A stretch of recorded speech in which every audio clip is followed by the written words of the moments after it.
episode, we have a fantastic guest, someone who worked on both Ninja Turtles 1 and 2, in and out of costume, and my favorite turtle, and I am really excited about this interview. I hope everyone out there is too. Thank you so much for coming on to the show. Can you please tell everyone who you are? Hi, I'm Michelan Sisti. Michaelangelo to you guys. Cowabunga, hi. What inspired you to get into acting? Okay, this is a bit of a story. I was a ham as a kid. I would put on shows in the backyard for my friends. Basically, my stage was the frame of my swing set, and I would be there on stage. And I would do pratfalls and make them laugh, and that was the beginning of stages. Then later on, 6th grade, I made my actual first appearance on stage. I played the Swiss watchmaker, whose daughter was in love with the mountain climber's son, and of course I couldn't allow that to happen. The same year I made my solo debut on stage by singing Get Me to the Church on Time. This was in an all-school talent show kind of thing. And that got the bug planted. Then when my dad retired from the military, we were in North Carolina at Fort Bragg at that time, we moved back to Buffalo, which was their hometown, and I met up with a bunch of kids who wanted to do a show during the summer. So we created what later became known as the Kenmore Tonawanda Musical Theater Workshop.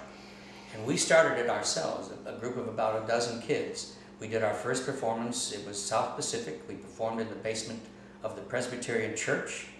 I played Lieutenant Cable, and in my big dramatic song, You've Got to Be Carefully Taught, I put my foot through a lawn chair, which was my only set piece, and had to finish the rest of the song with a chair attached to my leg. So that was the beginning, and hopefully not the end of my theatrical career. We continued on through school, through junior high school and high school. We would do the shows that the school put on, where I met my drama teacher in high school, a fellow by the name of Jerry Starr. I'll tell you about him in a second. But we continue to do these shows, both in school and the summer shows that we were doing on our own. And it got so popular that when we, who had started this summer theater, were getting to graduate from high school, the school board took it over, and they continued it for another 40 years after that. So it finally wrapped up in 2004 when Jerry retired completely from his teaching days, and that was the last summer of that. So we were very proud of that. That's how I began as an actor. That is awesome. Wow. What was your first acting job? Okay, as I said earlier, we were doing these shows whenever we could. So when I graduated high school, I was going to the University of Buffalo. I was actually a philosophy and sociology major. I was going to be a lawyer. Imagine that. But I was also doing shows in school at the university, and whenever I could around town. It was a bit spotty because I was putting myself through school as a musician. That was my other career at the time. I was working in bands, and I would grab whatever opportunity I could to do a show. So I was doing Snoopy and Charlie Brown. I was the definitive Snoopy. I didn't say that, many other people did.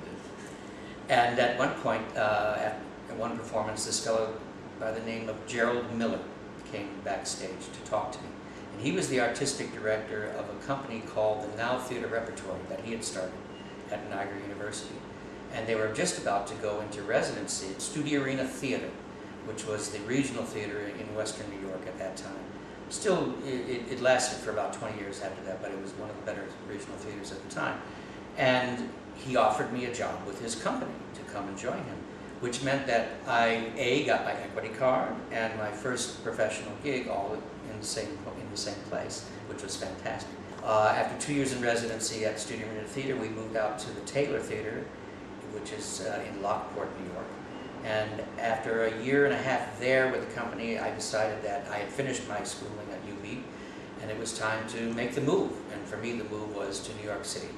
And that's where I headed to New York City and continued my career as an actor there. So what did you enjoy most about performing live on the stage?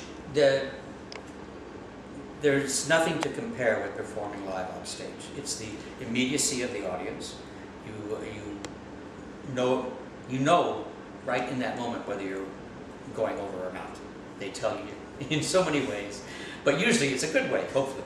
And the applause. I mean, the whole bailiwick of the theater is self-gratification. You study your craft, you become an actor, you learn your techniques, and you apply all of those things, but you want people to love you. You want people to embrace you and embrace what you're doing, even though your characters may not always be lovable characters. So those are the initial stages and reasons why you get into the theater in the first place, also to meet girls. But that was another story when I was very young.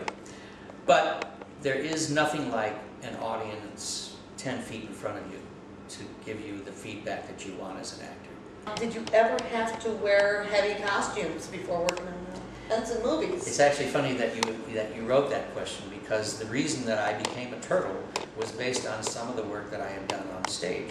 In 3 of the shows that I did in New York, Peter Pan, I had a stint in the crocodile suit. There was one scene that the fellow who was normally in the crocodile suit couldn't be in because he was being an Indian at the time, I guess. And I was one of the lost boys, and I was available at this particular moment in the show to put on the suit. However, the fellow who was doing the suit most of the time, Jim Wolfe, lovely guy, he was 6'2", and I'm not. So when I would be in the crocodile would go from this fulsome crocodile to kind of an accordion crocodile that as he slithered along would meet up with himself as he went. So that was the first suit experience I had on stage. Then the only Broadway flop that I was ever in, a show called Raggedy Ann, I was Panda, the Panda doll. And I was in a panda costume, which was originally made out of shag carpeting with the rubber backing. Not very good. They did some adjustments for me when we opened on Broadway, thank goodness. And then the epitome of my suit work on stage was when I was in Cabaret with Joel Grey. I was his understudy and doing a role in the show when I wasn't on for him. But we had a specialty number that we did. There's a number in the show called If You Could See Her Through My Eyes, where he does a number with a gorilla. I was the gorilla, and we would just kind of break each other up and the audience every performance. So that was how people knew me in Broadway as a person who sometimes did suit work. So Lynn Kressel, a casting director in New York, she knew this, she knew my work. And when it came time for the Ninja Turtles audition, she called my agent and gave me an audition. Of course, when my agent called me and asked me about Ninja Turtles, it was not knowing anything at all about them. And then I went along the next day to read for Lynn Kressel, a lovely person. She liked what I did and said, could you read for the director? He happens to be just 2 offices down the hall. So I went in and met Steve Barron, and I read for him. And the sides, you know what a side is, right? A side is just a couple of pages of a script that you're given. You're not given the whole script, just a couple of pages, one scene usually. So the side that I had was for Raphael. And I read for him, and he liked what I did. And he said, okay, I'm going to give you another scene, another Raphael scene. And I want you to go home tonight and rehearse it and come up with your own version of ninja fight choreography. Sure. So I went home in my little apartment and I rehearsed and did what I call my full tilt bozo ninja work. Went in the next day and he was in a different office, which happened to be about half the size of the space that I had rehearsed in. So I said, oh, what the heck. So I started the scene and I was doing my version of ninja fight choreography, and I ended with this something like a roundhouse kick and put my foot through the wall. So there I was with my foot stuck in the wall, and thank God he laughed. He laughed a lot, which was good at that time. And I'm paraphrasing, but what he said to me was that anyone who would do that and put that much energy into his audition deserves to be one of my turtles. Would you be Michaelangelo? And that's how I became a Ninja Turtle.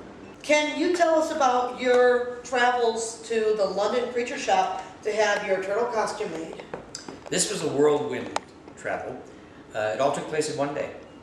I got on the red-eye flight in New York, which got me into Heathrow about 5 or 6 in the morning. Got to the creature shop, the original creature shop, which was Downshire Hill. In fact, it was just across the road from Jim's house, the family house. About 6:30 or 7, I met a bunch of people, just a blur of faces because there were so many people that I was being introduced to, and I was still jet lagged from the flight. Got sent down to the plasterers, Kenny and his crew of plasterers, a wonderful bunch of people. They have at me for about 2 hours to make a full body cast, which was quite an experience. I'd never had anything like that done before. Hope never to do it again. And then by the time they finished that process, you were entering hypothermia because you're inside that plaster for so long that your core temperature drops. So I was shivering like mad. They said, oh, there's a little shower stall over there in the corner. You can wash all the plaster off over there. So there I was in cold water, no hot water, of course, cold water, shivering, going, oh, I hate this. Why am I doing this? I don't know. I hate turtles. So I got out of there and dried off. I felt better. They took me to a local pub for lunch, brunch actually, and then got back in the car, drove to Heathrow, and took the flight back I was in the air by 5 o'clock in the evening, and home for breakfast the next day. So within 28 hours, the whole experience was. What was it like when you first put on the turtle costume? It was exciting. It was wonderfully exciting to be inside the suit and be a turtle. No one else had done a turtle before, and we were being the turtles. But it was not a pleasant place to be. It was foam latex, about yay thick, skin tight, because of course they took our body casts and then sculpted the turtle around our body cast, so they fit right against you all over the place. I don't know if any of you have ever experienced foam latex, but it can get rather warm. And if you're filming a movie in North Carolina in the summer, it can get really warm.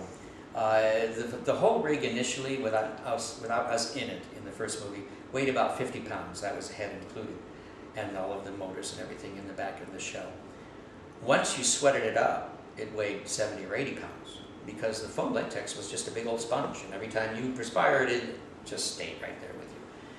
We did lots of gross things, like we would squeeze our hands, and rivulets of sweat would come off, and our dressers would run screaming. So these were the kind of things you do as a turtle. But no, the turtle suit was exciting and horrible all at the same time. Is there any bloopers or funny things on the set that you would like to share with us, and things that happen in either of the movies? You asked about bloopers? I'll tell you about bloopers. Bloopers happen all the time. Lots of them can't be repeated in any form because they're rather rude, but most of the time they were funny.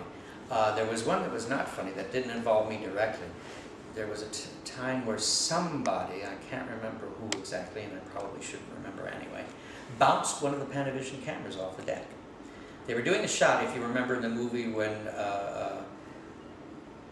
was it Shredder gets, yeah, Shredder falls off of the roof and he falls into the truck, into the garbage truck. Well, that shot of the camera falling, plummeting down towards the ground was literally a camera on a bungee cord kind of rig, and they didn't quite get the length right the first time. And so when they did the first take, they bounced the camera off the ground and shattered the lenses and everything. So it was an expensive mistake. So that wasn't the funny blooper type, but we had lots of those.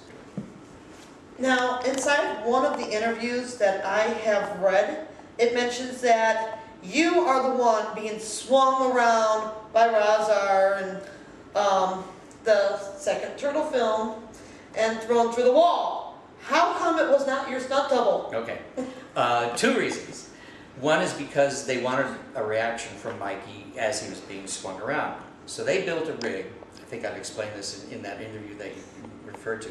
It was kind of like a cross piece with a fulcrum in the middle, and at one side was a counterweight. The other side was me strapped, lying on my stomach in the suit, strapped to the rig, and then the camera was in the middle at the fulcrum. So as they spun this thing around, the camera would see me as Mikey holding on to Razar's hands and looking right at me, reacting to being swung around. That was the gag. Well, we started doing it, and the way they had rigged it was there was a little kind of concave shell thingy that I laid on top of it, and they strapped me into that. So we got going, and after about 3 or 4 takes, they started to feel very confident about this, so they got going faster and faster. Until, inevitably, you reach the point where the strap breaks that was holding me in, and I went flying off and crumpled into a little pile on the side, and everyone was running towards me, and half of the group was running saying, ooh, is Mish all right? And the other half of the group was going, ooh, is the head all right?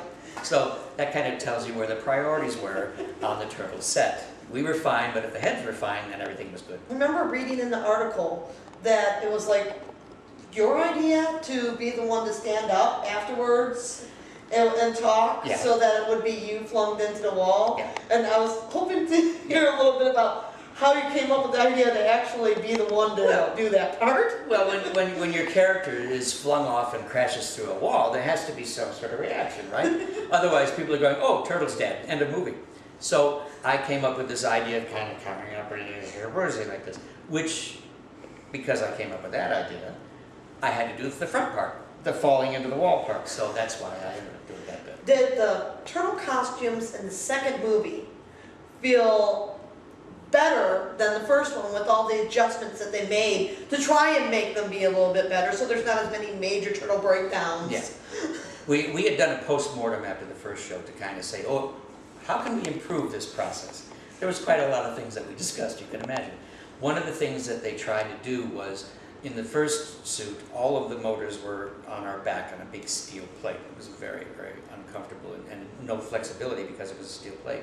There was one motor that was in the head at the time. It was the jaw motor. It was a small, no, it wasn't small. It was like a big servo that was in the head at that time. Everything else was back on the back, and everything was connected by bicycle cables, brake cables. Not the most wonderful way to perform. Also, it meant that when you took the head off between takes, you couldn't take the head away. You had to just kind of hold it. After a while, we would beg our dressers to please hold the head because we were so tired. But you couldn't get away from the head. It was always with you. In the second show, they had redesigned it so that the head could come off and be put aside. And what they did was they replaced all of the motors that were in your shell in the first movie, except for one, the big jaw motor, which they kept in the shell. And they put all of them into the head. They used small servos to replace the larger motors that had been on your back and put them in the head. So what it did, the effect overall was that it reduced the weight by about 10 or 15 pounds altogether. However, you had all of these motors going off all the time in your head, so it was constant noise. It never stopped. I likened it at one time to, what did I say, it was like wearing a tin can on your head full of bees in the middle of Grand Central Station. It was that horrible. There was nothing pleasant about a turtle suit, ever, ever, ever, ever. No matter what iteration, whoever had to wear it, it was never pleasant. You know this from first-hand experience. And in those days, with those suits, they were particularly hellish. But they were doing everything they could to try and make it better. There was one period on the second show that they were trying to deal with the overheating. You're in North Carolina in the summer in a foam latex suit. Hello? Not built for comfort. So they said, oh, we're going to cool you off. I was the guinea pig for everything. They said, oh, let Misha try it. They got these cooling vests. They were the kind of things that race car drivers wear. And you wear the vest, and then they plug it into a little motorized unit over here, and it circulates cold water, cool water. Well, the whole idea with this is to use room temperature water, because your core is what's heating, and you're up over 100 degrees with your core temperature. So you just want room temperature water or the like to kind of gently bring the temperature down. So the first test that we did of it, somebody put ice in the chest. They didn't tell me, they didn't tell anybody else. And they said, okay, do about 5 minutes of your ninja stuff and cook up, get a nice hot thing going there. So I did, and I was getting nice and hot and sweaty and horrible. I said, okay, this time. They plugged it in, ice water. Body immediately just freezes in place. They almost killed me. I said, let's not do this anymore. So I said, okay. Even on the lid of the unit, the motorized unit, it said, do not use ice water. Even on the lid it said that. Just want to let you know, whoever did that, I still don't like you. Are you still friends with any of the actors that you've met, or other people who worked on the movie that you met while working on the Turtle movies? Yeah, tons of people. Mostly people connected with the Jim Henson Company. Many have gone on to other things now, of course, over the years, but there's a core of maybe a dozen or so folks who we're still friends and close and see each other on a regular basis. Not the actors, unfortunately. I was explaining to you earlier about Leaf. Leaf, call me! The thing is, some people get busy in their lives and they just can't keep in touch with old friends, but that's all right. We don't hold that against them. I know you gotta still have a lot of friends because you went on from Turtles to stay with Henson. That's just amazing that you got a full job out of that. Yeah. Well, actually, it turned into my third career. I had started out in music, had put myself through college and that was my means of support for about 10 years as a musician. Then got involved with my career in the theater, on the stage. That was an 18-year career. And then came out here at the behest initially of Jim and then later Brian Henson. And have been here ever since. 21 years. 23. 23. 23 years. 21 since the movie came out. Yeah. So. But 23 since we actually Wow, that's started cool. working together. Yeah, I've been very blessed, very lucky. You went from being a turtle to being one of the dinosaurs, and how did that come about? Did you rehearse, or did they come to you? Well, as I said, during the filming of the first Turtles movie, Jim, God bless him, approached me and said he had this project that he was thinking of doing with ABC and Disney about dinosaurs. It was going to be a TV show, and would I like to participate? Oh yes, I would, I said. Then unfortunately we lost him between the first and second show. When we came back together to shoot the second movie, they invited Leif and myself back to do the second movie. I thought it was no longer an issue, the TV show, but Brian Henson and Martin Baker, who was a co-producer, they approached me and said, oh, we're going to go ahead with the TV show and we'd like you to come out to California. I was still living in New York. So I said, oh, okay. The initial setup was for 6 episodes to be shot, and then that would be the test, and if things went well, then they would pick it up. So I left New York. We shot the 6 episodes in a dinosaur suit. That was another experience altogether. And then, thank goodness, the ABC and Disney liked it. They liked the reaction from the television audience, and they picked it up. So they called me back in New York again and said, we've been picked up. We'd like you to come back out. So I ended up closing up my apartment in New York and moved out, and I've been out here ever since. And what has it been like working for Henson's Creature Shop for the last 20 plus some years? It's been phenomenal. I try to think, what would things be like if I hadn't become a turtle? I would still probably be in New York because that was my first love, the stage. The parts might not be as plentiful for an older character actor, but I just can't wrap my mind around it because so many wonderful things have happened to me being out here and working and being friends with these people that I just can't even visualize or fathom what it would be like not to have been here.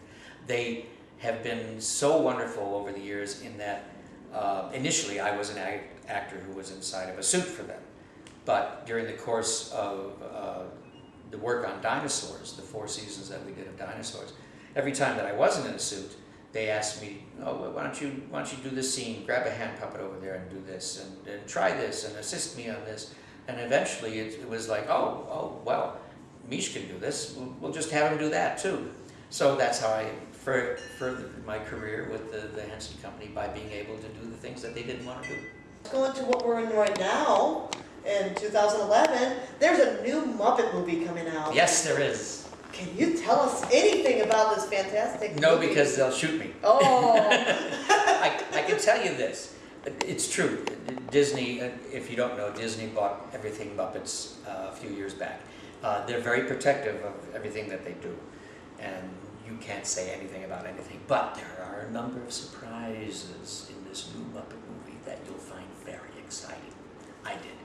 And it was just a treat. It was, every time in the last, 15 years that there would be a new Muppet movie, the ones made for TV and such, I was always doing another project.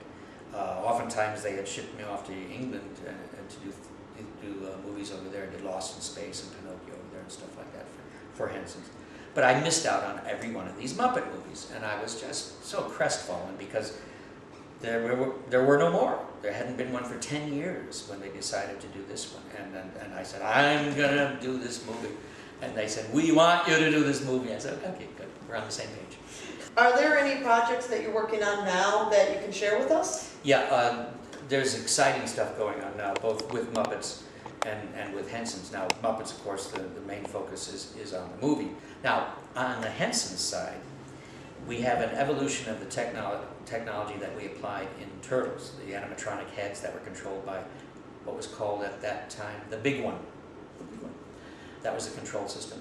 Now they've evolved it to the point where it's far more sophisticated. It has a great deal of parameters that it can handle on all sorts of performance media. But what we've been doing mostly is live action, real-time CG animation, where you'll have one actor who is out in the middle of our performance space at the Henson studio, which is the old Charlie Chaplin studio, by the way. We hear Charlie all the time in our heads. Anyway, he's with us in spirit. You have an actor out on the performance space, which is ringed by these cameras that pick up the motion capture markers that are on their bodies, so that their body movements are recorded in real time, digitally recorded in real time. And then that's combined with the work of the puppeteer, who's on the Henson control system over in the corner, cold corner, we keep it. They're controlling the face of the character in the CG animation character and doing the dialogue and performing the voices at the same time. So you have, again, two people coming together to create a character, just as we did in Turtles, but this time it's all in real-time CG animation. So a director can literally deal with an animated character up on the screen just like he would a live actor, because there's live people doing the character. And he can give them notes on the spot, and you can change things on the fly. And it's just fantastic because it's all that immediacy of a real-time live performance, but it's all CG animation. And so that's really exciting. We did a number of things. One of the most recent and successful and widely known is a series for PBS called Sid the Science Kid. Fans, is there anything you'd like to say to them? For me, it all boils down to thank you. Being a turtle changed my life in wonderful ways. Like I say, who knows where I would have been if I hadn't become a turtle, but because of that fact, I've enjoyed this fantastic journey, this adventure that I've been on all this time. And the most gratifying part of it for me, of being a turtle, is the feedback that I've gotten from the fans. And particularly, lots of fans, including yourself, have told me that the turtles have had a positive influence on their life, throughout their lives or at different stages of their lives, but it's been a positive influence, and that's the greatest compliment you could ever give me. So thank you, and Cowabunga.